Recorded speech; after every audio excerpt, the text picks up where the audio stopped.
قبولیت دعا کے لیے شرائط و آداب۔ طعام اور لباس کا حلال ہونا۔ حضرت ابو ہریرہ رضی اللہ تعالیٰ عنہ سے روایت ہے کہ رسول اللہ صلی اللہ علیہ وآلہ وسلم نے فرمایا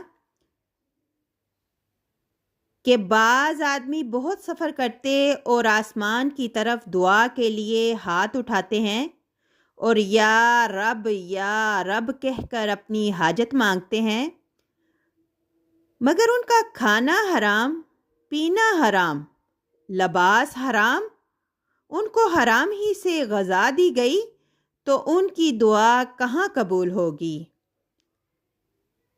فَادْعُوا اللَّهَ مُخْلِصِينَ لَهُ الدِّينَ، اللہ ہی کو پکارو، دعا کرو اپنے دین کو اس کے لیے خالص کر کے۔